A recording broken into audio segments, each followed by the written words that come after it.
The Dr. Robert Gregg will provide a talk with, from the University of Michigan and with a title of Enhancing Voluntary Locomotion with Modular, Backdrivable, and Powered Orthosis. Thank you. Can you hear me fine? Yes. Great. So yeah, I'm giving this presentation with a 3-week-old attached to me, so let's hope this isn't a disaster. I hope that you enjoy some family-friendly robotics. So my talk today is going to be about a new project that just started very recently. And so we don't have a ton of human subject results to show you, but I want to kind of give you a sneak preview of the idea. All right, so the vision for this project is to develop a modular mobility solution that can be used broadly across patient populations. And so there's a pretty alarming statistic that says that 1 in 8 adults in the United States has some sort of mobility limitation. And so you can see several examples of that listed here. Now, the vast majority of those are mild to moderate limitations. So not like complete spinal cord injury, right? So they have some voluntary control over their limbs. They just need some assistance to perform the most challenging activities. And so our goal is to develop a system that can be customized to each user or population or task. And by modularity, we mean a hip, knee, and ankle device that can be used, they can be used independently or in combination.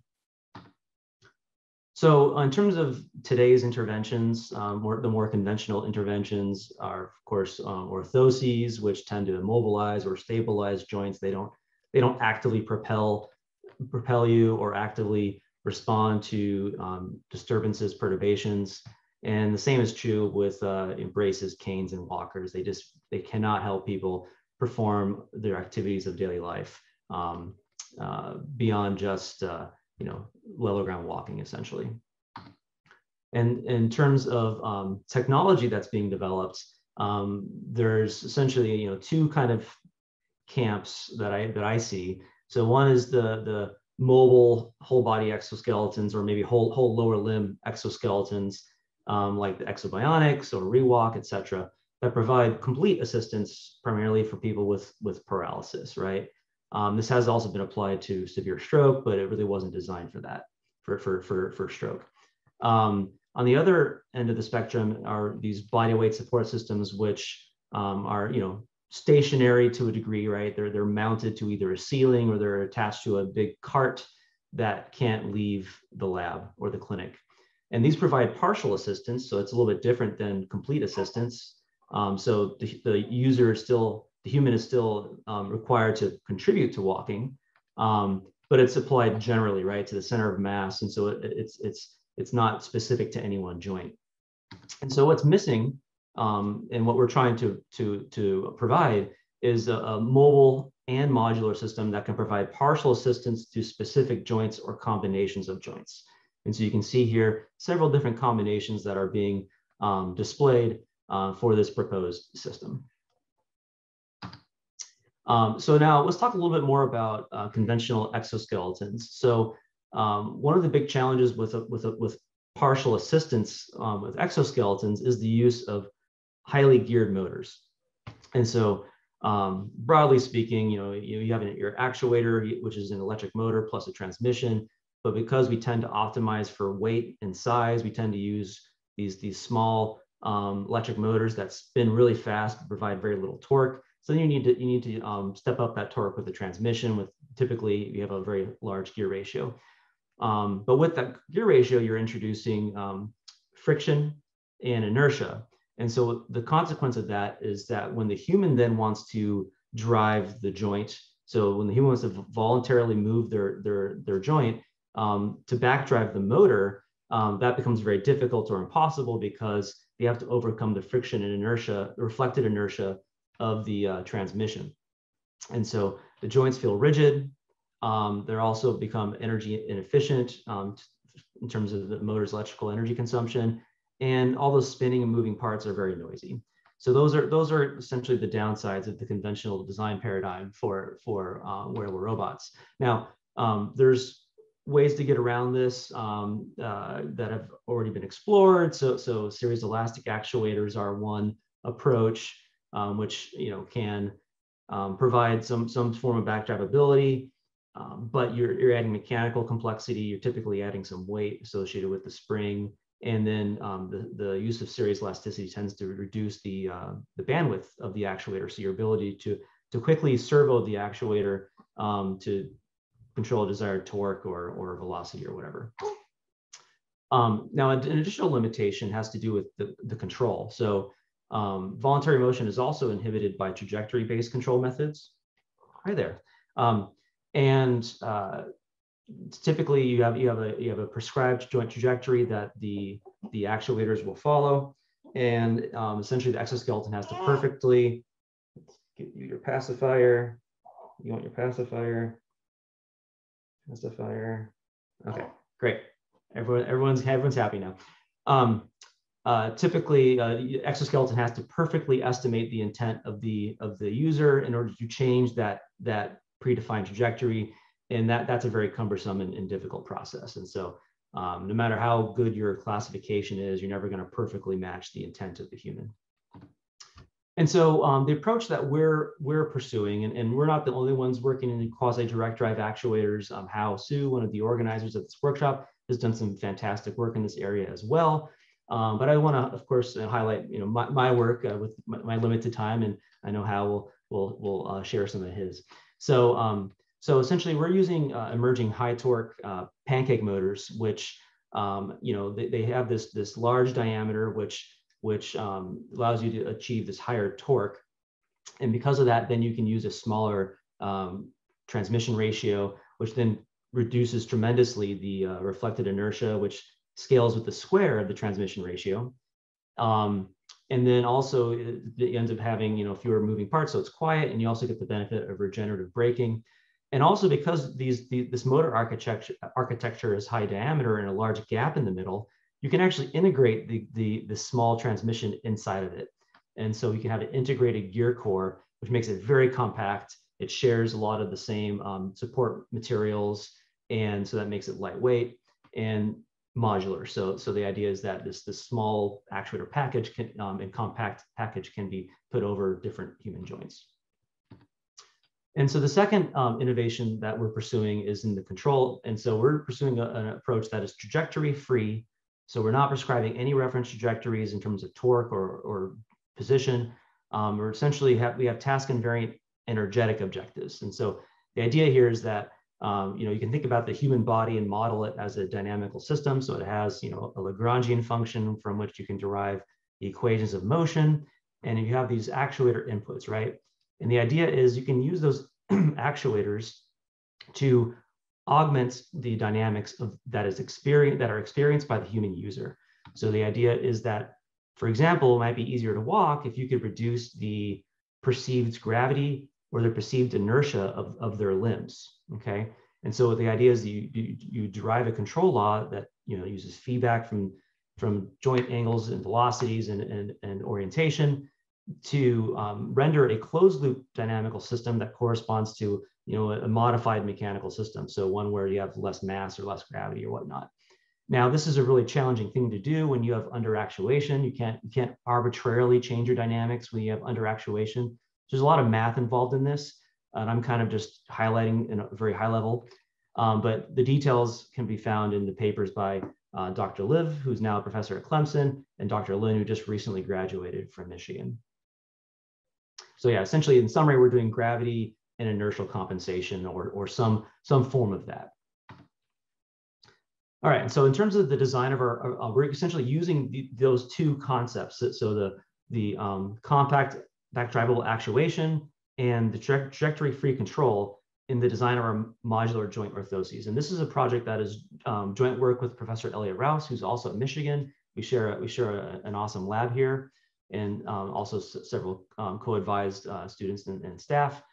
And so the idea that we're pursuing here is that we're going to be using this very recently commercialized motor, the T-Motor AK80-9, which essentially is a much better version of what I showed you here, which did not exist when we when we custom designed this actuator back in 2018 or earlier, actually 2017. But now it's available and it's really awesome, and it's also really cheap. So $580. It's much lighter than our previous designs. Essentially 0.5 kilograms, and it has a 9:1 gear ratio, so it's super backdrivable. But yet it's still able to provide 25 to 50% of human torque, depending on what activity you're doing and what your body mass is. And so the idea is we're going to have an ankle module. An example of this could be like the Defy Exo Boot, which we currently have and we're using. And then for the knee and hip modules, which I'm going to talk more about today, we're performing aftermarket upgrades to commercially available orthoses. So you can buy a hip brace or a knee brace, post-operative brace that helps stabilize those joints. And then I'm going to show you how we're going to convert those to powered orthoses, and then they can work together as well. So this is work that was done by Chris Nestler and Dr. Thomas here at Michigan, and they designed this nice process where you can disassemble the uprights and the joint of these conventional. So this is a hip brace, a post-op hip brace up here, and a post-op knee brace down here. And the idea is you disassemble, you take out the upright and the joint, and then you replace the uprights with metal parts that are a little stronger, because now we're actuating, and also we have a new joint that has the compact actuator in it. And this upgrade process can be done with fairly basic tools, the tools that would be accessible to a clinician, so that they could do this in their own shop one day, in their own clinic, if one of their patients should desire it. That's the vision, at least. And so we can reassemble these into powered joint orthoses, and then we can connect them through the uprights if you want to have a hip plus knee assembly. And of course, this is optional. It depends on the use case. And so here's a prototype that we recently built. So this is so you can see here the prototype has a knee and a hip. We left out the ankle for now, but that is possible to integrate. And so here's the configuration of the knee and hip together. Here's the hip only, and here's the knee only. And you can see that they share, a battery and control waist pack, right? And so yeah, it's pretty compact. And here's a quick demonstration of backdrivability. You can just see gravity is very easily able to backdrive this thing. Essentially, it's less than 1 Newton meter. I think it's actually less than 0.5 Newton meters to backdrive it from a static position, like without high acceleration. And then during accelerations that are akin to human locomotion, I think it's around like 1.5 Newton meters of backdrive torque. So still very backdrivable.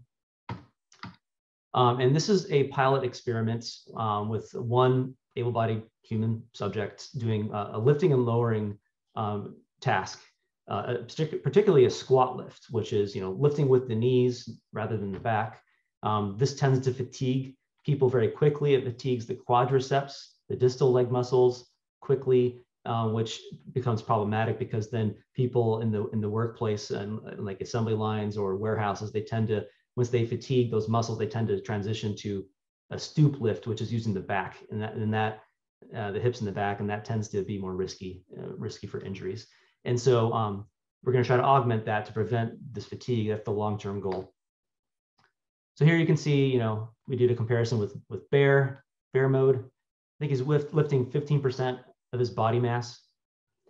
Here's the hip plus knee configuration. And he's getting about 25 Newton meters of torque.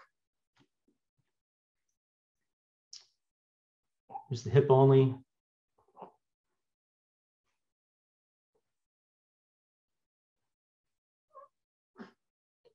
And here's the knee only.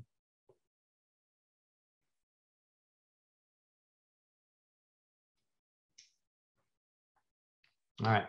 And so here's some results from, again, this is just a pilot study. And this is work and analysis done by Nikhil Divakar at the University of Michigan. And we also had assistance from other lab members like Vamsi Pedenti and others. So I don't want to leave them unmentioned. So what we observed was, we compared, the bear muscle activation for hamstrings and quadriceps. Okay, so these muscles here are either hamstrings or quadriceps, and we compare them from the bear mode to knee only, to hip only, and hip plus knee. And what we see here is that with hip only, you're getting some reduction in these muscles, which is good, but it's far better when you have the knee actuator, which makes sense because we're lifting with the knees, right? So we're not surprised by that. What's maybe a little bit more surprising is that adding the hip to the knee has a very negligible difference. So in this case, the knee only seems to be the optimal strategy because then you don't need to wear the hip actuator for a squat lift, right? Now, if we were to test a stoop lift, which we will do soon, then this would be different. I think the hips contribute more to a stoop lift, and so the hip actuator may be more useful there. But I think the goal here is to prevent people from using stoop lift, right? That's the goal. So the future studies will look at fatiguing and how we can potentially delay fatiguing using this assistance, because now the muscles are working not quite as hard. And so wrapping up here, some of the ongoing and future studies that we want to perform with this modular system is I already mentioned the lifting and lowering, right? So we want to encourage the squat lifts to protect the back. So we'll be doing that with either knee only or knee plus ankle, because the ankle also contributes a lot to a squat lift. We also want to work with age-related immobility, which is known as frailty or sarcopenia. And so this is a generalized weakness that emerges as people get age beyond 65, typically into the 80s, especially. And this could help strengthen their gait, essentially allow them to do things that they couldn't otherwise do under their own strength. And then also potentially knee osteoarthritis, because current knee braces for osteoarthritis cannot address all three compartments of the knee. So essentially, typically you're unloading the medial or lateral compartment of the knee, and there's still the patellofemoral compartment that typically experiences pain associated with quadriceps muscle force. And so if we can reduce that muscle force during the most challenging tasks like sit to stand or stair climbing, then you might be able to reduce pain, maybe even delay the progression of the disease. So those are the goals for this modular system. And then of course, there's other applications you could imagine. So with that, I'm happy to answer any questions. I want to acknowledge the National Institutes of Health. Also, there was some work that was funded by the National Science Foundation as well. And then thank my fantastic students and staff for their contributions to this project so far.